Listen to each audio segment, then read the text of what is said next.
네, 이번 시간에는 자바스크립트에서 사용할 수 있는 연산자에 대해 알아보도록 하겠습니다.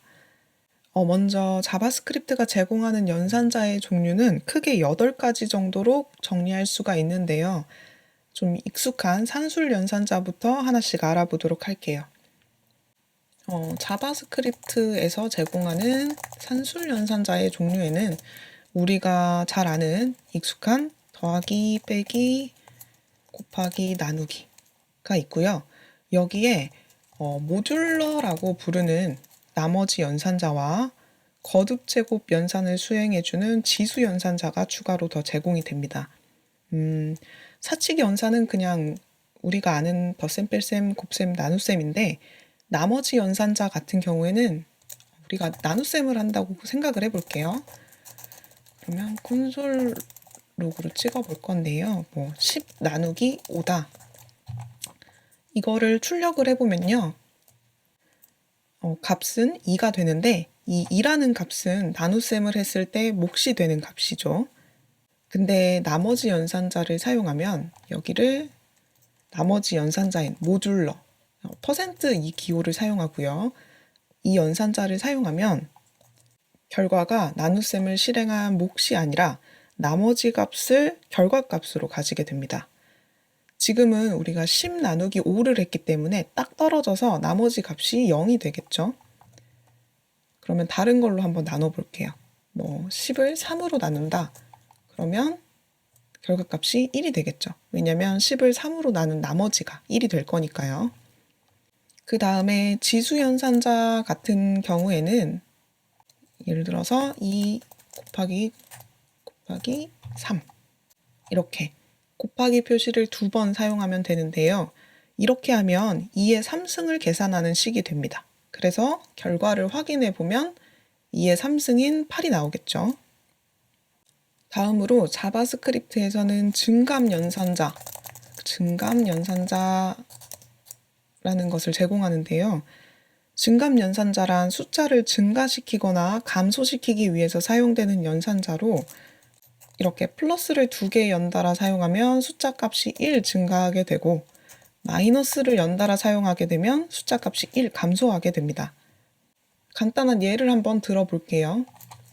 let 넘버는 10이라고 가정을 하고요. 넘버에 증가 연산자를 사용해서 이걸 한번 출력을 해보면요. 이렇게 기존의 초기 값이었던 10에 1이 증가해서 11이 결과가 되는 것을 확인할 수 있습니다. 똑같은 방법으로 여기다가 감소 연산자, 빼기를 사용해서 다시 한번 출력을 해보면요. 이번에는 10에서 1이 감소해서 9가 출력되는 것을 확인할 수 있죠. 다음은 비교 연산자에 대해서 이야기해 볼게요. 비교 연산자는 어떤 게 더 크거나 작다 또는 같거나 같지 않다를 비교하기 위해서 사용되는 연산자인데요. 이런 부등호는 우리가 알다시피 부등호가 열린 쪽이 더 크다는 것을 의미하고요. 이렇게 생긴 친구들이 있는데 이 친구들은 크거나 같다, 작거나 같다라는 의미가 됩니다. 그 다음에 등호를 2번 쓰거나 등호를 3번 쓰게 되면 양변이 같은지를 비교하게 되는데요. 우선 이렇게 등호를 2번 쓰는 것보다 3번 쓰는 게 양변의 값의 타입까지 정확하게 비교를 하기 때문에 일반적인 케이스에서는 항상 등호 3개짜리를 사용한다고 생각하시면 돼요. 그리고 이렇게 느낌표 뒤에 등호를 2개 붙이면요. 양변이 같은지 같지 않은지를 비교하게 됩니다. 간단한 예제를 한번 같이 해볼게요. A는 10이고요. B라는 변수는 20이라고 이렇게 2개의 변수가 있다고 가정을 하고요. 콘솔 로그 A는 B보다 작은가 이걸 한번 출력을 해볼게요. 이렇게 하면 결과는 예상한 대로 true가 될 거예요. 자, 그 다음에 이 둘이 같은지를 한번 비교해 볼게요. 이 둘이 같은지를 비교를 해보면 지금 타입은 숫자형으로 같지만 정작 실질적인 값이 전혀 다르기 때문에 결과는 당연히 거짓이 될 거고요. 그 다음에 여기 느낌표 등호를 붙여가지고 A가 B와 같지 않은지를 비교해보면 뭐 이 둘이 실제로 같지 않기 때문에 결과값은 true가 되겠죠. 자, 다음으로는 논리연산자에 대해서 얘기를 해볼게요. 자바스크립트에서 제공하는 논리연산자의 종류는 크게 세 가지. and, or, not 이렇게 구분이 되는데요. and는 양변에 있는 조건이나 값이 모두 참일 때만 참이 되고 or는 양변에 있는 조건이나 값 중에 하나만 참이어도 참이 되는 연산을 수행합니다. 말로 하면 헷갈리니까 간단한 예제를 한번 해볼게요. 먼저 조건을 두 개 만들어 볼 건데 const A, 이 A라는 조건은 2가 3보다 작은지를 비교하는 조건입니다. 그러니까 결과는 참이 되겠죠. 그리고 이 B라는 조건은요, 30이 50보다 큰가를 비교하는 조건인데 당연히 결과값은 거짓이 될 거예요. 자, 이렇게 해서 이 A의 결과값은 true고요. B의 결과값은 false라는 점을 알아두시고요. 여기다가 논리연산자를 한번 사용해 볼게요.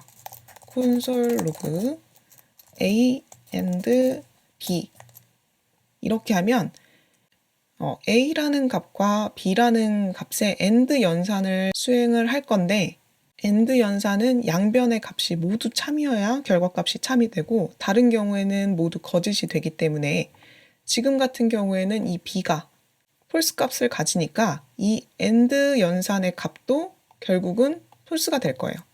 결과를 확인해 보면 값은 거짓이 되겠죠. 그 다음에 이 두 친구를 AND 말고 OR 연산을 해볼게요.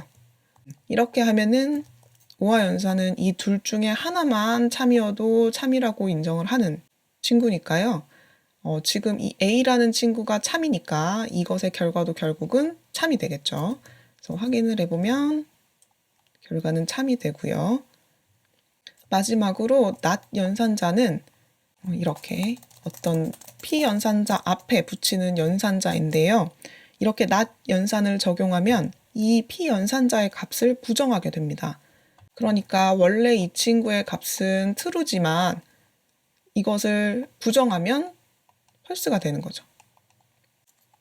다음으로는 사망연산자라는 친구에 대해서 이야기를 해볼게요.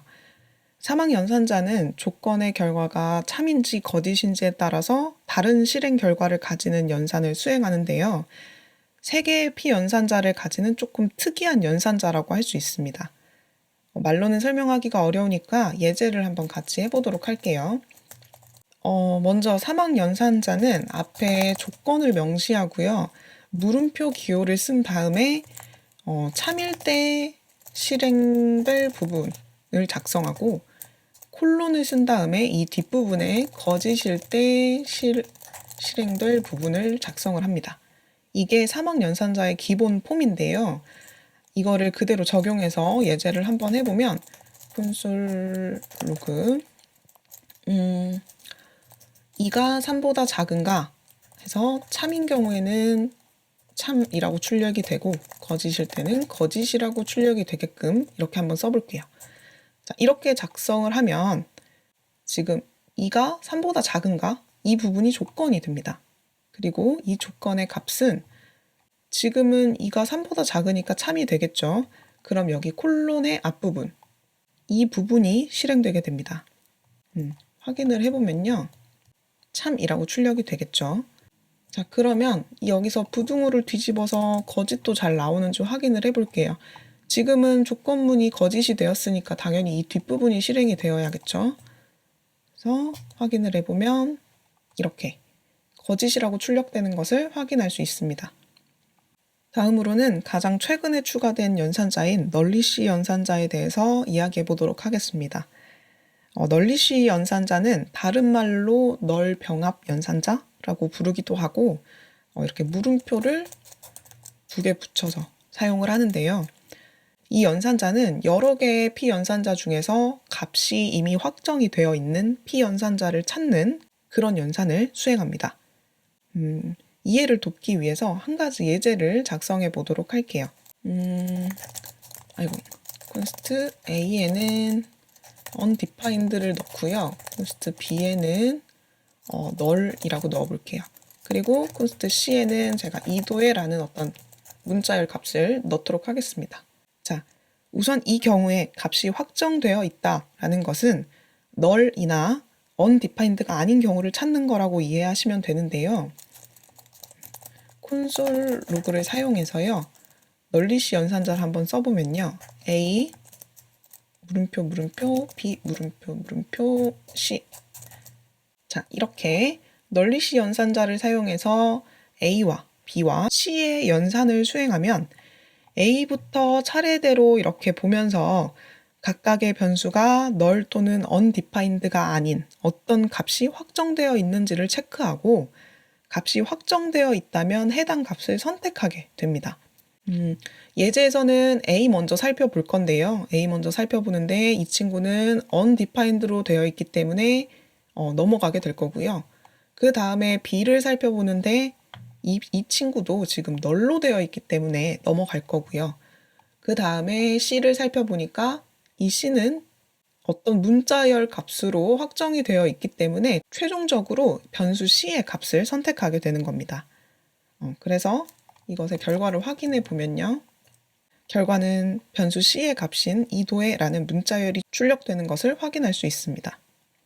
다음으로는 비트 연산자에 대해서 알아보도록 할게요. 비트 연산자는 이진 연산, 그러니까 바이너리 연산을 수행하는 연산자를 의미하는데요.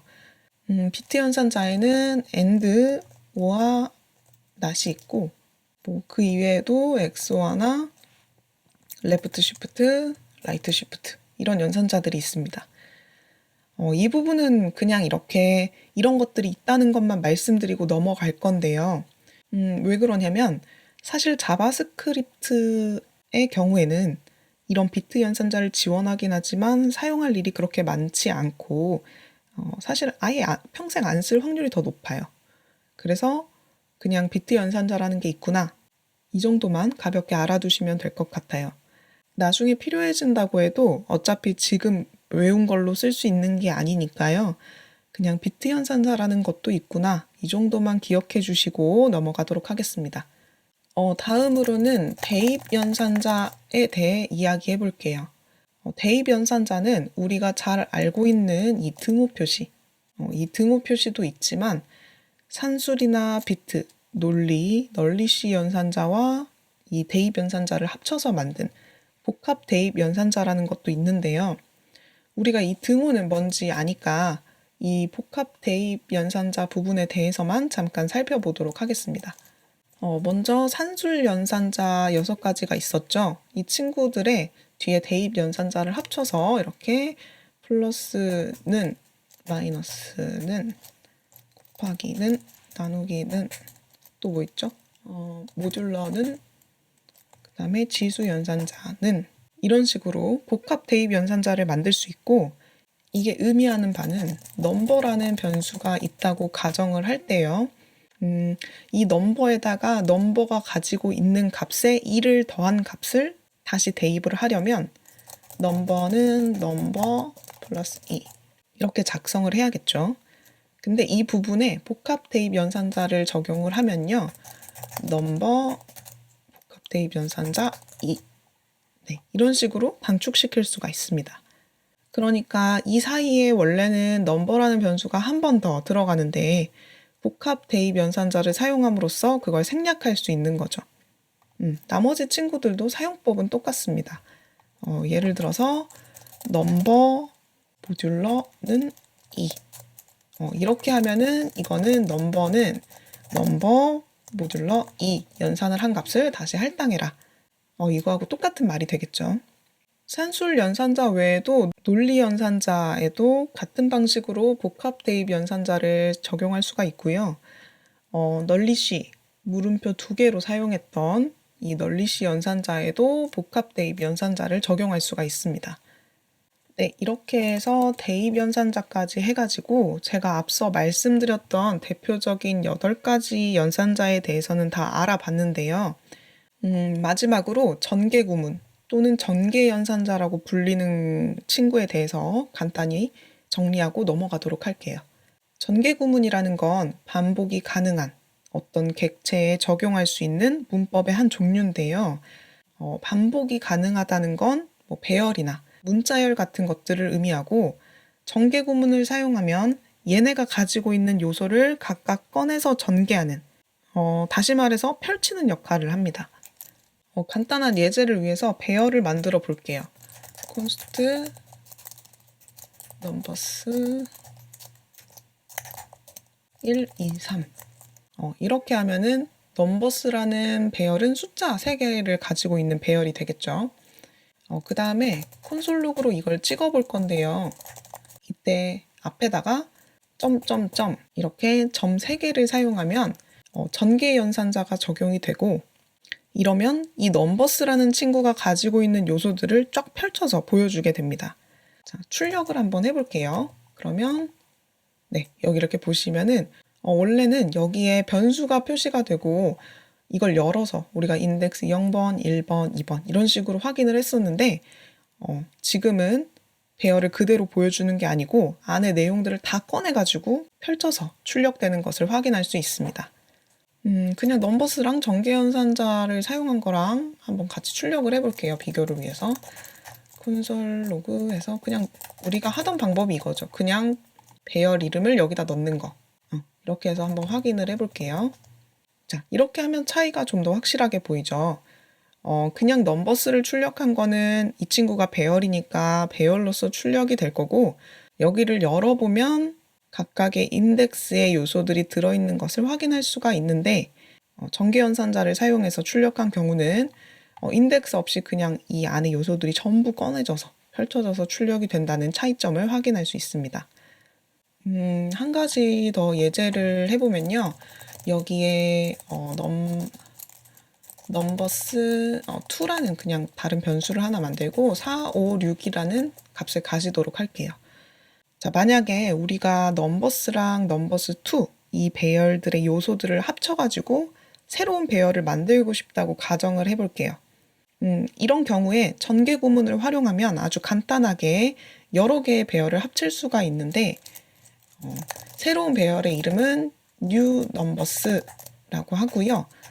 여기에 들어갈 값은 점점점 넘버스하고 점점점 넘버스 2가 될 거예요.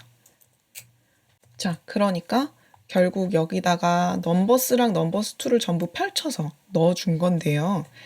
여기 보면 먼저 넘버스의 배열이 펼쳐져서 여기에 1, 2, 3이 들어가게 될 거고, 그 다음에 이 뒤에 넘버스 2의 배열이 펼쳐져서 여기에 4, 5, 6이 들어가게 되겠죠. 그러면 콘솔 로그 new numbers 해서 제대로 들어갔나 확인을 해보면요. 네, 이 new numbers라는 새로 만든 배열은 1부터 6까지 6개의 요소를 가지는 배열이 된 것을 확인할 수 있습니다. 이 부분은 저도 연산자 파트를 하면서 지금 같이 설명을 할까 말까 고민을 많이 했는데, 모던 자바스크립트에서 굉장히 유용하고 많이 쓰이는 부분이기도 하고, 나중에 예제를 하다가 어느 시점에 이게 연산자라고 갑자기 뿅 하고 등장을 하는 것보다는 아무래도 미리 이런 게 있구나 정도 알아두시면 좋을 것 같아서 추가로 녹화를 하게 되었습니다. 그러니까 우선은 전개구문 또는 전개연산자라는 게 있고, 변수 앞에 점을 3개 붙여서 사용을 하고, 반복이 가능한 배열이나 객체, 이 친구들이 가진 요소를 전부 꺼내서 펼친다. 이 정도로 요점 정리를 해두시면 될 것 같아요. 네, 이렇게 해서 오늘 영상에서는 자바스크립트에서 제공하는 연산자의 종류에 대해 알아봤고요. 다음 시간에는 조건문에 대해서 이야기해 보도록 하겠습니다.